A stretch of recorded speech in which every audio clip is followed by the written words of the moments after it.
Hey everybody. So today is actually our 1 year anniversary from when we left. We're back in Colorado, southwest Colorado, but for the 1 year we just thought we'd do kind of a quick recap video. I know we did one at the end of the 2025 season, but it's been another almost 6 months now. And we had some questions from people and we thought we'd give them a shot.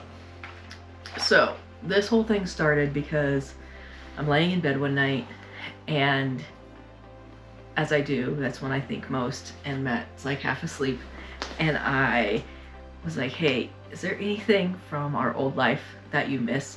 Because there's certain times that you can't even remember how life used to be before, and there's part of me that can't fathom going back either. So it feels like a completely different life. So I asked him, is there anything you miss from our old life?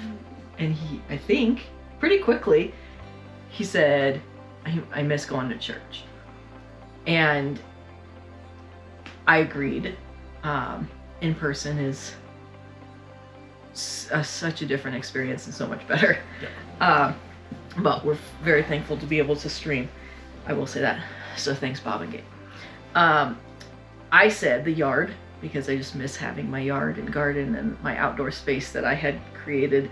It was a beautiful area. And what we wouldn't have expected to miss is a bathtub.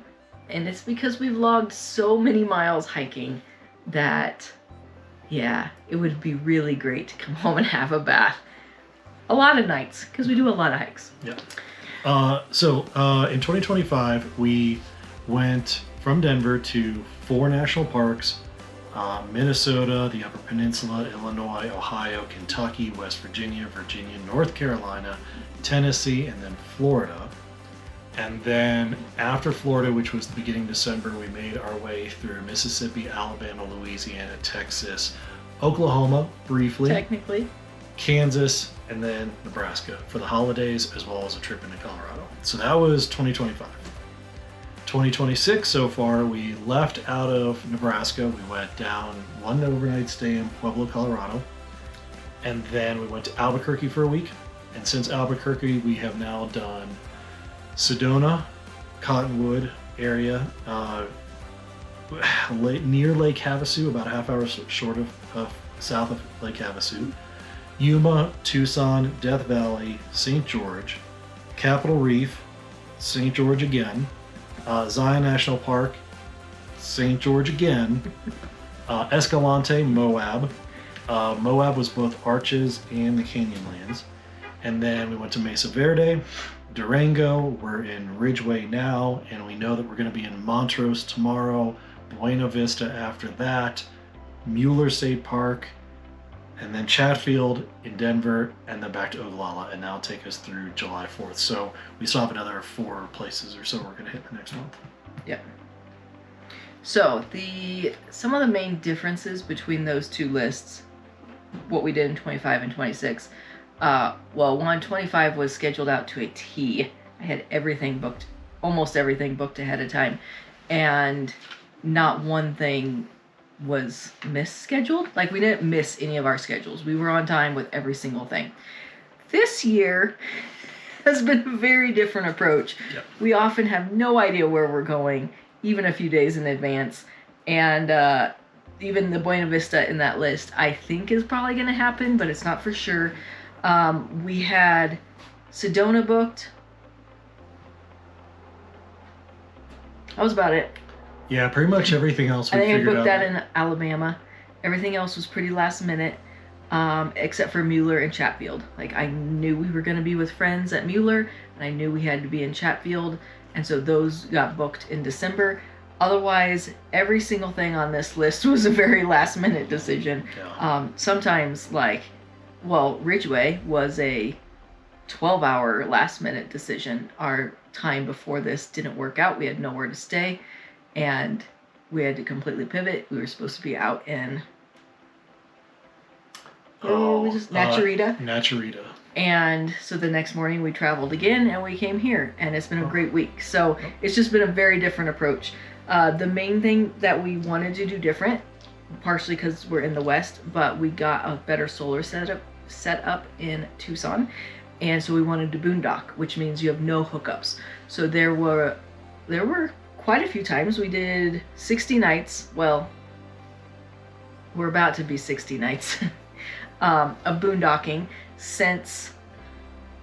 When did we start? Yuma was our very first one. So since Yuma, we've done 60 nights of boondocking, and part of why we did that is because it saved us about $4,000, and it allows us to be way more flexible with what happens. So we know outside of 85 plus degrees, like we know we can handle whatever's thrown at us because we're set.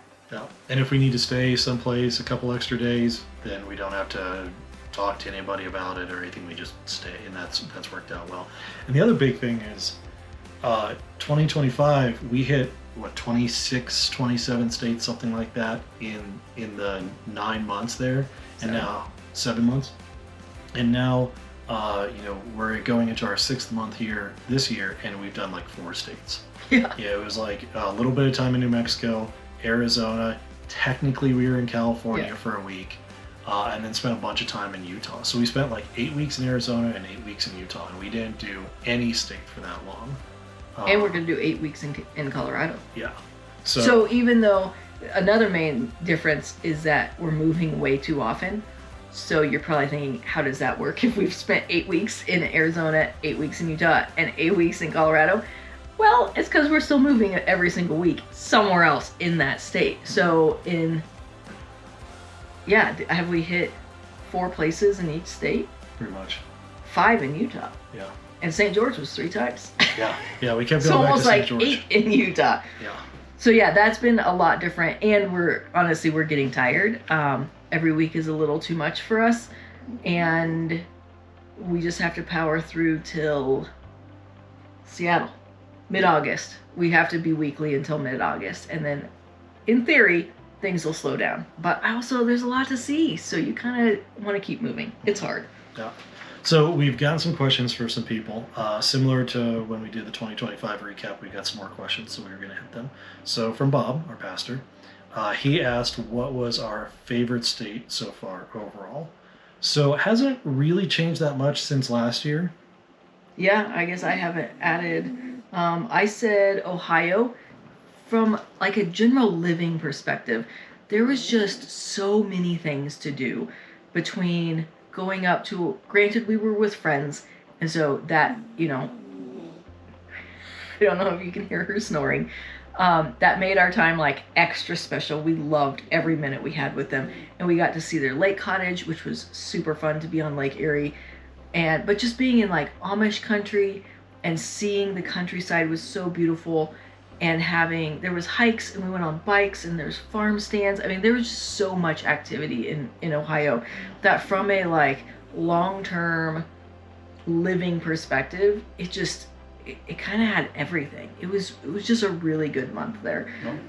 So that I think is still, I'll be honest though, the Amish really knocks that one up for me. Like, I love Amish country. And then I also said West Virginia and Tennessee, which really is just mountainy hikes, water, like that's really kind of who I am, I'm finding. So those were my top states for those reasons. Yeah, and I still Ohio for all those same reasons. Like if we had to pick one place to settle down and probably be fine with just being there all year round, Ohio would probably be pretty much top of the list. Yeah. I loved Utah. We were definitely getting tired of some of the dust, and like this whole place was just covered in dust every week, and we'd just clean it like crazy and just get dusty again the next. But beyond that, Utah was gorgeous, and I had no idea. I just thought it was boring desert because the last time I drove through it was probably 20 years ago, driving to Vegas. But seeing as much as we did, and St. George was a lovely little town. I understand why it's growing so much. Mm-hmm. Great place. And I liked Montana a lot, and that could be because our time there was sort of, we had settled down a little bit with our anxiety with traveling, and we relaxed a little bit from getting out of the house, and Montana was just gorgeous, and Glacier was fantastic. And I've always had an interest in Montana. I think it's probably one of those hidden gems around the country. So I like Probably that. not so hidden anymore. Yeah, it's definitely not as hidden as it used to be. So Gabe, also our pastor, she asked, what was our favorite hike? Yeah. Geez, Gabe. It's like asking a favorite child. Yeah. We've done a ton of hiking. That's Definitely a lot of hiking this year, I would say more than last year, because last year we were spending it with people. Yeah. This year we haven't seen anybody so far. And so I it's wish just I would have hiking. logged our miles. We don't do a ton of miles at a time, but we have done a lot of hikes. I mean, I would say we are out hiking 2 to 3 times a week. And if we're out if we're out in a national park, like that's not one hike. We'll often space them out and do a bunch of little ones in one day and maybe a bigger one the next day. Like we pack in a lot of hikes. Considering I can't log that many miles, we do a lot of hikes. So some favorites. I did not have a favorite. You know me, Gabe. The Slot Canyon at Escalante. Man, It was really pretty. unbelievable. Yeah. There was a waterfall at Lower Calf Creek, also in Escalante. Yeah. The hike itself, It was brutal. Very hard. We were both 6 exhausted. miles in deep sand. Yeah. Found a snake. Very hot. Yeah. It was not a, it was not a great hiking experience. Yeah. The payoff of the waterfall at the end, I don't even have words for it. Like, I remember standing there with just tears running down because I was like, this is so unbelievable. It was beautiful. It was such a beautiful experience. Matt and I were the only ones there. You felt the mist hitting you. It was a significant temperature difference in those last like 50 feet. We actually had these little maidenhair ferns growing off the rocks up above, which is not typical for Colorado. We're just too dry. And yeah, it was so beautiful.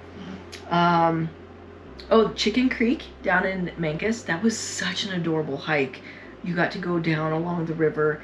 It also just felt good to be back in Colorado, back in the Aspens.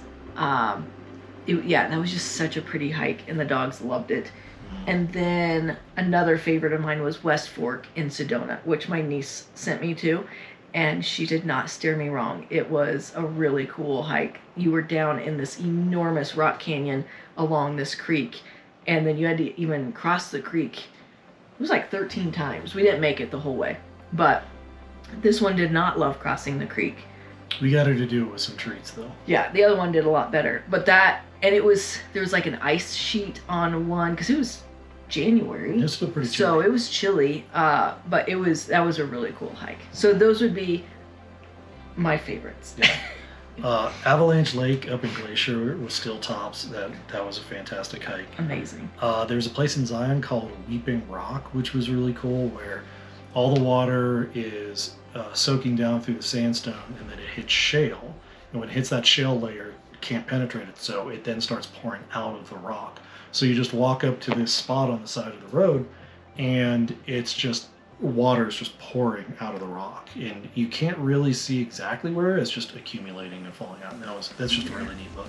And then also at Zion, there was a place called Emerald Pools, and it was a little bit of a longer hike, and there was a ton of people. Zion was as packed of a place we've been since Yellowstone, and that was a really cool hike. There was also some waterfalls. You got to see an area around Zion, which was a little bit harder to, or a little bit nicer to see. But man, take out the people, and it would have just been the best. Mm-hmm. That was also our first experience with green Yeah. since Florida Yeah. and Alabama. Yeah. Like in a really long time, and I don't think we realized how parched we were of being in the desert Southwest. We'd never been there, and then to spend that many months, like we were really missing green. Sorry for the camera shaking. That's Annie's tail. Yeah, come here. So Emerald Pools was like extra impactful because there was green and there was water and moisture, and man, it felt so good. Yeah. Okay. Oh, Gabe's second question. Gabe really knows me. Is this better or worse for my sleep? Well, both. The boondocking, I would say, is probably better. It's just so silent and so dark because you're out in the middle of nowhere generally. There's been a couple of times where there's not even anyone by us. And if there is people by us, like you can see them out there, but they're at least a football field, if not further away from us. So that is awesome. I do better with those nights. The campgrounds that are on a highway and there's lots of highway noise, like Texas. Terrible. Virginia. Oh my goodness. Those are not good because you just have semis like driving through your bedroom all night. So yeah, those influence it. I'd say in general, probably better because I'm just so much more tired of doing and planning and hiking and all the things. So Angela asked, is this better than expected? That's a hard question. I can't honestly go back a year and think what my expectations were. I don't know if I knew what to expect. That whole, like, you don't know what you don't know. I thought it'd be fun, and I knew it'd be cool to see things. I will say I totally expected to have way more downtime. I brought books. I wanted to catch up on so many books. I brought Bible studies, like all this stuff I have not had time to do. A scrapbook of this trip. I really thought I'd have more downtime. And maybe we'll get there. Maybe it's we're still new. We're still seeing new things. I still am not comfortable with finding boondocking spots. There's still a lot of states to see, so it's still new. And maybe things will calm down, or maybe I'll just sleep better and wake up earlier and get more done. I don't know.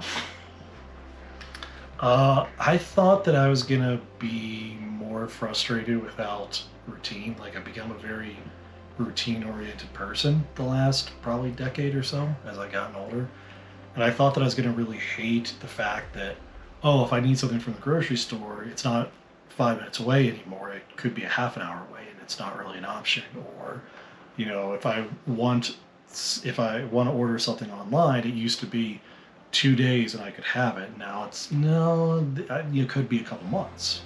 With like some stuff I just ordered, I shipped it to Nebraska. So I thought I was going to be frustrated by that, but I really haven't been. It's been good, and I think that surprised me a little bit. Going back to what she said about a lot of flexibility, we've become much more flexible people than I expected us to be able to be, but that's the lifestyle. So Rhonda asked, what was the best and worst overall experience? Which, kind of tricky question. Because there were bad moments, but like an experience to me is more than just a bad moment. An experience is like days of something, or something that really sticks with you for a long time, or that we still reference. Yeah. So. And we tried to cut out the other questions of like the hikes, like the best hikes and the best states and stuff like that. So we tried to really think of what an experience was and what that. So worst experience for you? That was our week it was the very end of July into the first bit of August last year. It was our week in Lake Geneva, Wisconsin.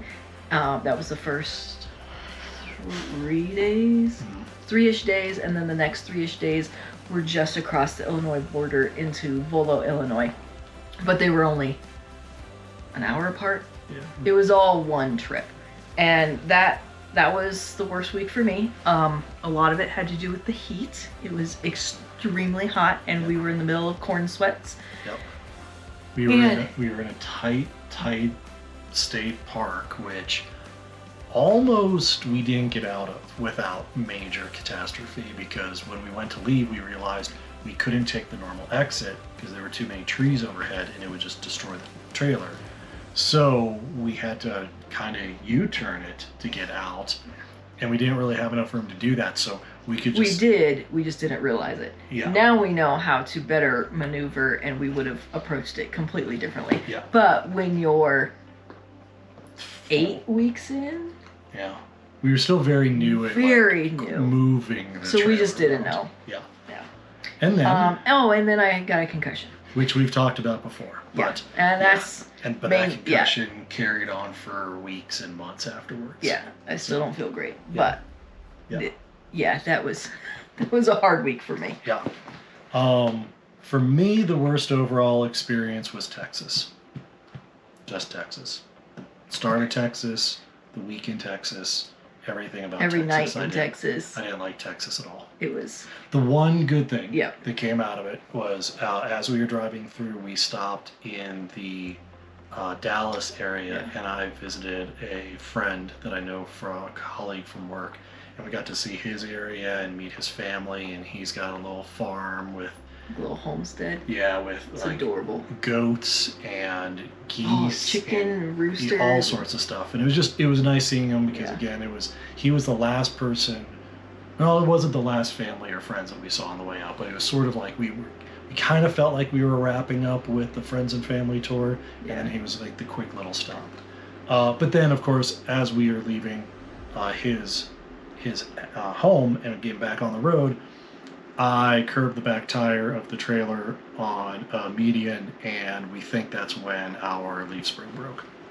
and yet we made it all the way to Nebraska, and we didn't know any on of a it. broken leaf spring. Don't know how that happened. Just got really lucky. All right, so then the best overall experience. Yeah. Mine would include Ohio, which I've already discussed and was in the Ohio video. I also said Kitchity Kippy. That's in the Upper Peninsula, kind of the southern edge in the middle. It's this tiny little pond called Kitchity Kippy, and We talked about it in the Michigan video. You can go back and watch it there. just Really that cool. raft that they built, that you turn the wheel and that water is so crystal clear, and you see the fish and you see the spring bubbling up. Like that to me was an experience. Like the whole thing was just like all of your senses, and it was just really cool. And then let's see, Death Valley. We only got to go in, well, the one much day once. that I'm thinking of. It was just so cool to see all the different stuff. I also really loved our time in Yuma. We had 1 week, and it was a little oasis after all the desert that we'd been in, which was only Havasu. We had no idea how much desert we were about to still go through. But to be down there with all the produce that they make and see the farmers picking it and planting and the fields everywhere. I mean, it was super cool to see. I loved the date farm tour. I loved the peanut patch. I loved the lemon grove. Like, I had a really great week there, and I still think about it all the time, and I would totally go back to Yuma. Yellowstone was still kind of one of the best ones, I think. Yeah. I loved watching the rockets launch in Florida and going to the Kennedy Space Center. That was really cool. But really, all of last year of catching up and spending real time with friends and family that we hadn't seen in years, that was really the highlight of that. This year's been very different, of course, because we haven't seen anybody, so it's feels more isolated, but that's not necessarily a bad thing. Loved meeting all the new people we have at various parks and things, like in Kentucky, the guys who helped us get our trailer backed in. And then here, we had a great experience last night. One of the volunteers here at this state park, we found out when we were pulling in that it was his 80th birthday the other day. So we got him a gift, a bottle of scotch, and he came by last night, and we all three got glasses and hung out and talked for hours, and just a very, very interesting gentleman, and getting to know him and everything was a lot of fun. And I got to try out a new brownie recipe. Yeah, which was super good. It was good. The alligator farm in Alabama was still something I think about frequently. Those alligators were so cool. And then the Air and Space Museum in Tucson was amazing. That was definitely one of my favorites. Very, very cool seeing all these old, not all old, some new, some just the whole spectrum of airplanes and helicopters and all this stuff. So it was a lot of fun. All right, so that's it. Hopefully this was interesting. Hopefully you had a good time. Thank you very much for staying with us during this whole journey, and we will continue posting more videos. Tennessee should be coming soon. I'm only like 9 months behind. Thanks for tagging along for a whole year. Here's to another year and a half.